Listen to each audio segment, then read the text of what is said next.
নমস্কার বন্ধুরা, filmi Indian Bengali চ্যানেলে তোমাদের স্বাগত। গত পর্বের শেষে দেখেছিলাম লিজেন তাকে দেখে জাপটে ধরে। লিন লিজেনকে জিজ্ঞেস করে, তুমি আমাকে কেন মিস করছিলে? এটা আমি বুঝতে পারছি না। লিন বলে, আমি তো তোমার শুধুমাত্র পার্টনার। লিজেন বলে, আমি জানি না ওসব, আমি তোমার কথা খুবই মনে করছিলাম। লিজেন বলে, তোমার ব্যথাটা কেমন আছে এখন? লিন বলে, ওটা মোটামুটি ভালো আছে। লিজেন তাকে বলে, আমার ফ্লাইটটা যখন সুইজারল্যান্ডে ল্যান্ড করে আমি ওখানকার একটা মেডিসিন শপ থেকে এই ওষুধটা তোমার জন্য নিয়ে এসেছি। তুমি এটা ব্যবহার করো, দেখবে খুব তাড়াতাড়ি ওটা ভালো হয়ে যাবে। এটা দরকার নেই তুমি প্রতিদিন আমাকে ফোন করে ওষুধ লাগানোর কথা বলতে। এতেই আমার ব্যথা ভালো হয়ে গেছে।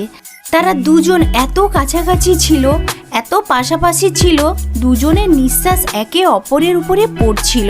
তারা দুজন রোমান্টিক কথাবার্তা শুরু করে দেয়। অপরদিকে পাশের রুমে ইয়াংসি শুয়েছিল। তাদের এরকম কথাবার্তা শুনে সে রেগে বিছানা থেকে উঠে পড়ে। সে তাদের দুজনের কথাবার্তা শোনার চেষ্টা করছিল। দরজার পাশে গিয়েছিল।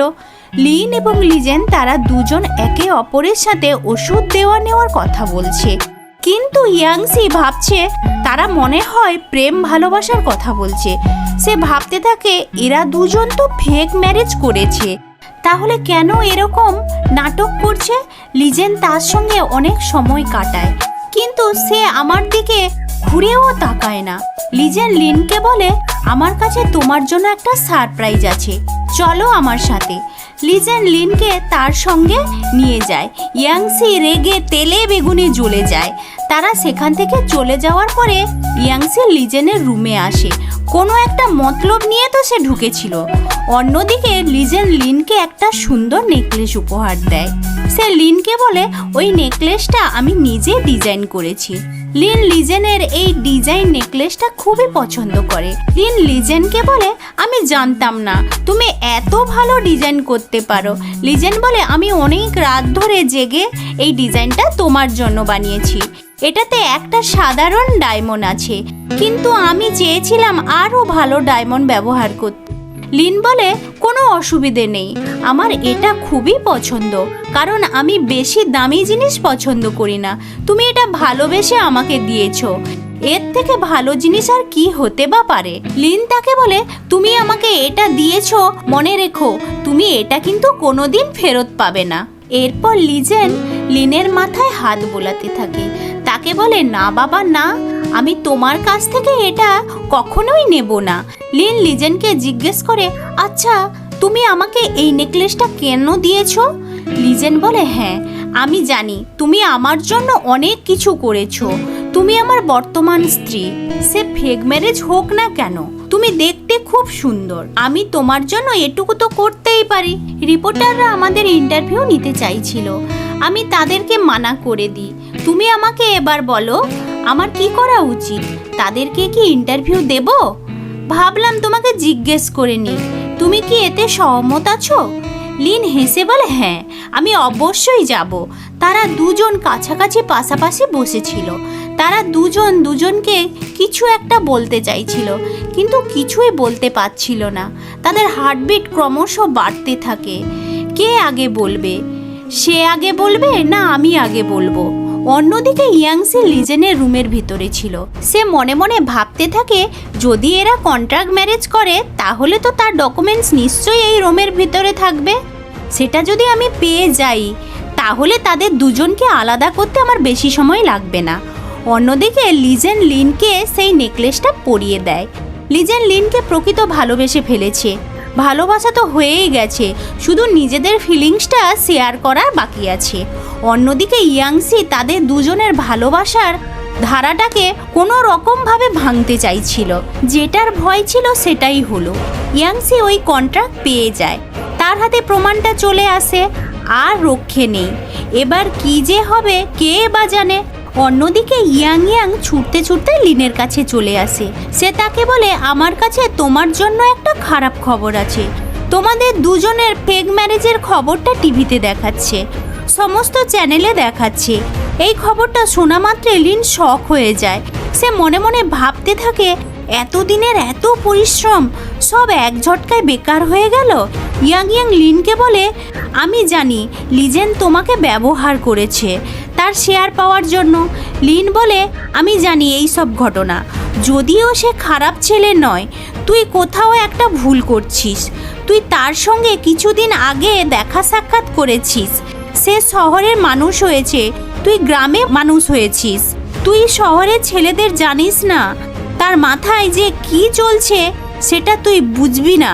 তুই তার সাথে গভীরভাবে ভালোবাসা করতে যাবি না, কারণ সে ছেলেটাকে দেখে সুবিধার মনে হচ্ছে না।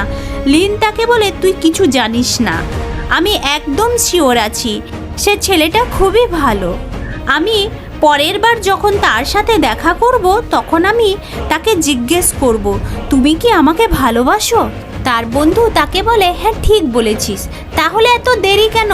এক্ষুনি গিয়ে তাকে জিজ্ঞেস কর সে কি তোকে ভালোবাসে। লিন লিজেনকে ফোন করে। লিন বলে, আমরা যদি সবার সামনে গিয়ে ইন্টারভিউটা দিই তাহলে এসব খবর, খারাপ খবর যেগুলো ছড়াচ্ছে সেগুলো সবাই বলা বন্ধ করে দেবে। তখন লিজেন বলে, না, ইন্টারভিউটা বর্তমানে আমাদের ক্যান্সেল করতে হবে। লিন বলে, ঠিক আছে, যেটা তুমি ভালো বোঝো সেটাই তুমি করো।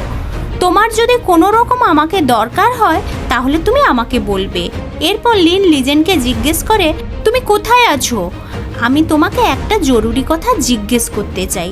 লিজেন তাকে বলে, আমি আমার বাড়িতে আছি, এখান থেকে আমি ফ্রি হয়ে যাই, তারপরে আমি তোমার সাথে দেখা করছি। ফোনটা বন্ধ হওয়ার পরে অন্যদিকে আমরা দেখতে পাই লিজেনের বাবা লিজেনের উপরে খুবই রেগে যায়। তাকে জিজ্ঞেস করে, তুমি আমাদের সাথে কি গেমটা খেলতে চাইছো?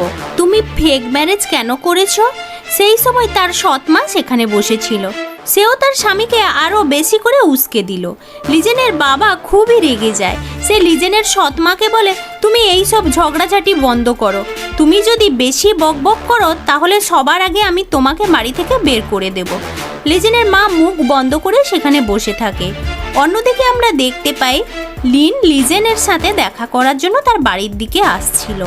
লিজেনের বাবা লিজেনকে বলে, তুমি আমাকে একটা কথা খুবই ভেবেচিন্তে বলো, তুমি কি ওই মেয়েটাকে তোমার স্ত্রী বানাতে চাও? তুমি কি ওই মেয়েটাকে ভালোবাসো কি বাসো না? লিজেন বলে, না, আমি ওকে ভালোবাসি না, আমি তাকে জবরদস্তি ওই কন্ট্রাক্টে সাইন করিয়েছি। আমি ওই মেয়েটাকে কখনোই ভালোবাসিনি, আমি তো শুধুমাত্র শেয়ার পাওয়ার জন্য এই সব কিছু করিয়েছি। আরে বাপরে, যেটা হওয়ার ছিল না সেটাই হলো। দরজার পাশে লিন দাঁড়িয়েছিল, সে সব কিছু শুনে নেয় এবং সে মনে মনে বলতে থাকে, লিজেন তো আমাকে একদমই ভালোবাসে না। ইয়াং ইয়াং ঠিকই বলেছিল, ওই বড় লোকদের ছেলেরা শুধুমাত্র পয়সাকে ভালোবাসে, মানুষের জীবনের কোনো দাম নেই এদের কাছে। দুঃখী লিন খুবই কষ্ট পায়, তাদের ভালোবাসা রেলগাড়িটা জোড়া দেওয়ার আগেই ভেঙে দুটুকরো হয়ে যায়। এরপর লিজেন পিছন ঘুরে তাকিয়ে দেখে পেছনে লিন দাঁড়িয়ে আছে, তার দু চোখ থেকে টপ টপ করে জল গড়িয়ে পড়ছে। সে নিজের চোখের জলকে কোনো রকম ভাবে সামলাতে পারছিল না, সে কাঁদতে কাঁদতে সেখান থেকে চলে যায়। লিন সমস্ত কথা শুনে নিয়েছিল। লিজেনের বাবা লিজেনকে বলে, আমি তোমাকে আর কোনো রকম ভাবে বাঁচাতে পারবো না, তার থেকে ভালো তুমি সম্মানের সাথে এখান থেকে চলে যাও। লিজেন তার বাবাকে বলে, ঠিক আছে, আমি আজকে আমার পদ থেকে ইস্তফা দিচ্ছি, যাতে কোম্পানির কোনো রকম ক্ষতি না হয়। এরপর লিন তার সমস্ত জামা কাপড় গুছিয়ে নেয়। সে কাঁদতে থাকে, তার কান্না কোনো রকমভাবে থামছিল না। সে লিজেনের সাথে কোনো রকমভাবে দেখা করতেও চাইছিল না। সে গলা থেকে তার নেকলেসটা খুলে টেবিলে রেখে দেয়।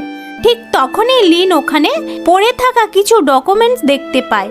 আরে এটা কি হলো? লিজেনের কাছে তো সমস্ত মেয়ের ছবি ছিল যাদের সাথে সে কন্ট্রাক্ট ম্যারেজ করতে পারত। আরে বাপরে, আমি তো কি ফাঁসান ফেসে গেছি, এটা তো লিজেনের সমস্ত প্ল্যান ছিল। সে প্রথম দিন থেকেই আমাকে প্ল্যানে ফাঁসিয়েছে। তার গাড়িটা ভেঙে গেছিল, সেটাও তার প্ল্যানে অন্তর্ভুক্ত ছিল। আমি কি বড্ড জ্বালায় ফেসে গেছি। আমি তো ভালো মনে তাকে সাহায্য করতে চেয়েছিলাম, কিন্তু সে প্রথম দিন থেকেই আমাকে বোকা বানিয়ে নিয়ে এসেছে। সে মনে মনে বলতে থাকে, লিজেন তুমি খুবই খারাপ ছেলে, তুমি আমার সাথে এটা কি করলে, কেন করলে? আমি বুঝতে পারছিলাম না। প্রচণ্ড দুঃখ ক্ষোভে লিন তার বাড়ি চলে আসে। দুটো মন জোড়ার আগেই ভেঙে যায়। এরপরে কি হবে সেটা দেখতে হলে আপনারা চোখের পর্দাটা খোলা রাখুন। এরপর রাত্রিবেলা লিজেন যখন বাড়িতে আসে, সে দেখতে পায় বিছানায় পেতনি ইয়াংসি শুয়ে আছে। সে যেটা করতে চাইছিল সে সেটা করে দিয়েছে। সে বলে ওই মেয়েটা চলে গেছে, তুমি তাকে তোমার মন থেকে ঝেড়ে দাও। যদিও সে মেয়েটা খুবই স্বার্থপর ছিল, তার পয়সা শেষ হওয়ার জন্য সে সেখান থেকে চলে আসে। ডার্লিং, তুমি তাকে ছেড়ে দাও, আমাকে তোমার বুকে জড়িয়ে নাও, আমি তোমাকে সব কিছু দেব। আমার মন পুরোটা তোমার উপর উজাড় করে দিতে চাই। তুমি শুধু আমাকে বিয়ে করে নাও, সব কিছু ঠিক হয়ে যাবে। তুমি আবার শিওর পত্রা ফেরত পেয়ে যাবে। এই নাও এই নেকলেসটা, যেটা তুমি চেয়েছিলে। লিজেনও একদম বিভোর হয়ে যায়। সে ইয়াংসির গলার দিকে হাতটা বাড়ায়, এরপর নেকলেসটা তার গলা থেকে ছিনিয়ে নেয়।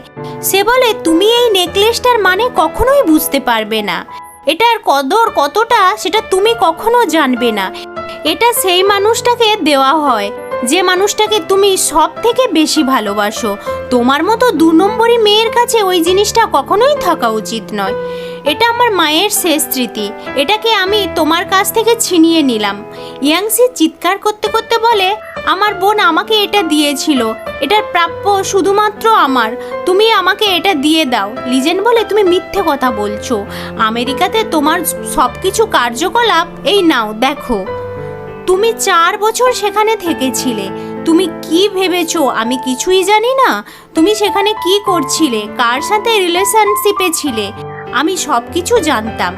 জিয়াংসি কীরকম ভাবে মরল, সে কি নদীতে পড়ে মারা গেছে, না এর অন্য কোনো কারণ ছিল? আমার মনে হয় তোমরাই তাকে মেরে দিয়েছো। এটা শোনার পরে ইয়াংসি বলে না, আমি কিছু করিনি, আমার কথাটা একটু বিশ্বাস করো, আমি তাকে মারিনি। লিজেন বলে তোমার মতো 2 নম্বরী মেয়ে আমার বাড়িতে থাকবে, এটা কখনোই হতে পারে না, তুমি আমার চোখের সামনে থেকে দূর হয়ে যাও। এই কথাটা বলার পর লিজেন সেখান থেকে চলে যায়। তবে এটা তো হওয়ারই ছিল, যখন কেউ কারোর সাথে খারাপ ব্যবহার করে তখন তার সাথে সেই ব্যবহার হয়, এর সাথেও ওটাই হওয়ার ছিল। কারো যখন মন ভেঙে যায় তখন সে পুরনো দিনের কথাগুলো মনে করতে থাকে। লিজেনের মনটা ভেঙে চুরমার হয়ে গেছিল। সে লিনের কথা সারাদিন চিন্তা করতে থাকে। লিন তার জন্য কি না করেছে, লিজেন তার কথা চিন্তা করতে করতে দুঃখী হয়ে যাচ্ছিল। অন্যদিকে লিন লিজেনের কথা চিন্তা করতে করতে দুঃখী হয়ে যাচ্ছিল। সেই সময় তার কাছে তার বান্ধবী চলে আসে। তাকে বলে তুই আর বেশি চিন্তা করিস না, তুই এই মায়াবী দুনিয়া থেকে বাইরে বেরিয়ে আয়। আমি জানি ওই ছেলেটা খারাপ, কেন তুই ওই ছেলেটার কথা সব সময় চিন্তা করছিস? যারা বড় লোক হয় তারা শুধু নিজেদের ফায়দায় সবসময় চিন্তা করতে থাকে, গরিবদের কোনো কদর নেই। লিন বলে ঠিক বলেছিস, আমি এতটাও দুর্বল হয়ে পড়িনি যার জন্য আমাকে সারা দিনরাত চিন্তা করতে হবে, আমি নিজেকে সামলে নেব। এরপর লিন এবং তার বন্ধু দুজন গলায় গলায় জড়িয়ে নেয়। ঠিক তখনই একজন ছেলে এসে লিনকে বলে লিজেন এখানে চলে এসেছে, সে বাইরে দাঁড়িয়ে আছে। লিনের বন্ধু বলে তার হিম্মত কি করে হয় এখানে আসার? এত কিছু হয়ে যাওয়ার পরেও সে এখানে কি করছে? আমি ওকে ছাড়বো না, আমি যাচ্ছি এক্ষুনি, ওর হাত পা ভেঙে ওকে পঙ্গু বানিয়ে দেব। লিন তার বন্ধুর হাতটা ধরে নেয়, তাকে বলে তুই তাকে মারিস না। তার বন্ধু বলে আমি তাকে কেন মারবো না? এত কিছু করার পরেও সে কি করে এখানে আসে? সে তোর সঙ্গে এতটা খারাপ ব্যবহার করেছে, তার প্রতি তোর মনে এখনো ভালোবাসা আছে? লিন বলে ওরকম ব্যাপার নয়, এক্ষুনি আমি তার কাছে যাচ্ছি এবং সমস্ত কথা বলি যাতে সে এখানে দ্বিতীয়বার আর আসতে না পারে। তার বন্ধু বলে না, তুই এখানে দাঁড়া, আমি ওই ছেলেটার সাথে গিয়ে কথা বলি। তার বন্ধুটা খুবই রেগেছিল। লিন মনে মনে ভাবতে থাকে যদি লিজেনের হাত লেগে যায় তাহলে এ তাকে মেরে চাটনি বানিয়ে দেবে। কিছুক্ষণ পরে লিজেন সেখানে চলে আসে এবং লিনের দিকে এক দৃষ্টিতে তাকিয়েছিল। তাদের মনের ভাষা, চোখের ভাষা সব কিছু বুঝিয়ে দিচ্ছিল। তারা খুবই দুঃখের সাথে একে অপরের দিকে তাকিয়েছিল। লিজেন লিনকে বলে সব কিছু ঠিক আছে তো? তুমি কি সময় মতো ওষুধটা লাগিয়ে নিয়েছো? লিন বলে আমি ঠিক আছি, আমি ওষুধটা লাগাইনি কারণ আমার ব্যথা করছে না, আমার মন এখন ঠিকই আছে। লিন তাকে বলে তুমি কি এই কথাটা বলার জন্য এখানে এসেছো? লিজেন লিনের কাছে চলে আসে এবং পকেট থেকে একটা রিং বার করে। লিজেন লিনকে সেটা দেওয়ার চেষ্টা করে। লিন লিজেনকে বলে এটা কি? লিজেন তাকে বলে তুমি বক্সটা খুলে দেখলেই তুমি সব কিছু বুঝতে পারবে। লিন যখন বক্সটা ওপেন করে সে দেখতে পায় তার মায়ের শেষ স্মৃতিটা, মানে ওই নেকলেসটা ওর ভেতরে ছিল। লিন বলে তুমি তো এটা অনেক দিন ধরে খুঁজছো। লিন বলে হ্যাঁ, এটা আমার মায়ের। আমার মা চেয়েছিল যে আমার স্ত্রী হবে তাকেই যেন আমি এটা পরিয়ে দিই। লিন লিজেনকে বলে আরে বাহ, খুব সুন্দর তো, তুমি তো এখন আর সিইও নেই, এই নেকলেসটা তুমি পেয়ে গেছো, তার মানে তো তোমার সমস্ত প্রবলেম সলভ হয়ে গেছে। তুমি তো এবার থেকে তোমার শেয়ারও পেয়ে যাবে এবং সিইওর পদও আবার ফিরে পাবে। তাহলে তুমি এখানে কেন এসেছো? লিজেন তাকে বলে তুমি আমাকে খারাপ ভেবো না, আমাকে কথা বলার একটা সুযোগ করে দাও। লিন বলে আমি সব কিছুই জানি, আমি একটা ক্যান্ডিডেট ছিলাম, তুমি আমার সাথে কন্ট্রাক্ট ম্যারেজ করেছো, আমাকে ফাঁসিয়েছো, তুমি এই জিনিসটা আবার ফেরত পেতে পারো। তুমি আমাকে ব্যবহার করেছো, আমি তো কিছুই করিনি, তুমি ইচ্ছে করে তোমার গাড়িটা ভেঙে দিয়েছো যাতে তুমি আমাকে ব্ল্যাকমেল করতে পারো। লিজেন লিনকে বলে সরি, আমাকে ক্ষমা করে দাও। লিন কাঁদতে কাঁদতে লিজেনকে বলে মিস্টার সিইও, তুমি খুবই স্মার্ট এবং খুবই বড় লোক, আমি কখনো তোমাকে হারাতে পারবো না। কন্ট্রাক্টের সমস্ত কার্যকলাপগুলো হয়ে গেছে, এই জিনিসটা আমি আমার কাছে রেখে দিচ্ছি, যখন তোমার লাগবে তখন আমার কাছ থেকে তুমি নিয়ে নিতে পারো। এরপর থেকে আমরা দুজন আর কখনো দেখা করব না। লিজেন লিনকে বলে আমাকে একটা সুযোগ দাও, আমার কথাটা তো পুরো শোনো। লিন বলে আমি কোনো কথা শুনতে চাই না, তুমি আমাকে কন্ট্রাক্ট ম্যারেজের কথা বলেছিলে, আমি সেটাতে হ্যাঁ বলেছিলাম, সেটা আমার ডিসিশন ছিল, আমি মনে মনে তোমাকে ভালোবেসে ফেলেছিলাম, কিন্তু তুমি প্রথম দিন থেকে আমার সঙ্গে বিশ্বাসঘাতকতা করছো। সত্যি তো এটা, তুমি আমাকে কখনোই পছন্দ করনি, আমি পাগল ছিলাম, তোমাকে ভালোবেসে ফেলেছিলাম, গুড বাই। এই কথাটা বলার পর লিন কাঁদতে কাঁদতে সেখান থেকে চলে যায়। তারা দুজন কি আবার একসাথে থাকতে পারবে এবং তাদের ভাঙা মন কি আবারও জুড়তে পারবে, সেটা দেখতে হলে পরের পর্বটা দেখতে ভুলবেন না।